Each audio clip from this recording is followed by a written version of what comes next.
Lorsqu'ils observent leur trafic, la plupart des gens font une erreur fondamentale. Voici ce qu'ils considèrent: le nombre absolu de visiteurs, le nombre absolu de likes ou encore le nombre absolu de partages sur les réseaux sociaux. Mais ces indicateurs sont trompeurs.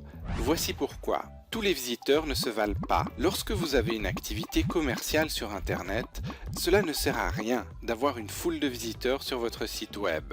Comme le disait Gary Albert, si vous avez un stand de hamburgers, votre meilleur avantage, c'est d'avoir une foule de gens affamés qui adorent le fast-food. Vous n'avez pas besoin de ceux qui n'ont pas faim. Vous n'avez pas besoin de ceux qui cherchent de la haute gastronomie. Vous voulez ceux qui ont faim maintenant et qui feraient n'importe quoi pour ingurgiter vos hamburgers.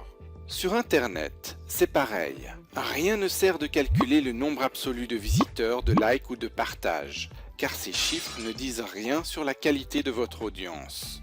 Voici comment faire la part des choses.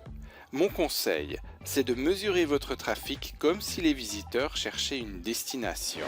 Si vous êtes Bordeaux, les gens qui vont à Paris ne vous intéressent pas, même s'il y a plus de trafic qui se rend en Île-de-France.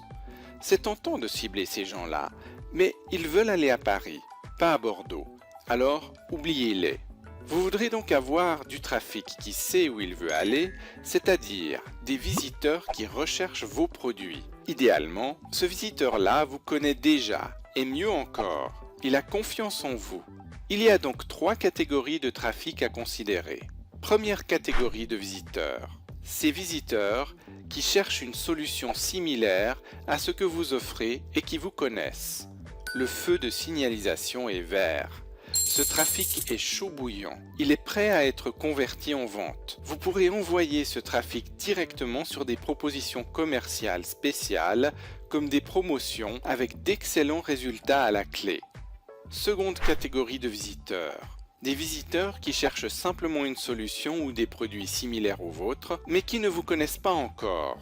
Le feu de signalisation sera orange pour les laisser passer. C'est du trafic chaud. Il s'agira de conduire ce visiteur sur des contenus qui l'éduquent sur vos produits ou vos services. L'erreur à ne pas commettre, c'est d'amener ce trafic immédiatement sur des propositions commerciales. Pourquoi ? Parce que ces gens-là ne vous font pas encore confiance. Il faut les apprivoiser. Vous n'iriez pas faire une demande de mariage à froid à des inconnus, même si vous savez qu'ils cherchent un partenaire, n'est-ce pas? Vous commenceriez par une phase de séduction. C'est pareil avec ce trafic chaud. Vous devrez l'apprivoiser, le séduire et l'instruire sur la qualité de vos produits avant de lui faire une proposition commerciale. Car tout engagement, commercial ou privé, nécessite de la confiance. Troisième catégorie de trafic. Enfin, cette troisième catégorie, c'est le reste du trafic. Ce visiteur ne cherche pas nécessairement une solution. Souvent, il ignore même qu'il a un problème. Ces gens ne cherchent pas vos produits ou vos services. Le feu est rouge. Ce trafic majoritaire est à exclure. Il ne convertira pas. Encore une fois, c'est tentant de vouloir aller le courtiser, aussi tentant qu'inutile. En définitive, oubliez les indicateurs de visiteurs absolus. Cherchez des visiteurs qui veulent votre solution et apprivoisez-les. Ce sera votre meilleur moyen de faire un carton.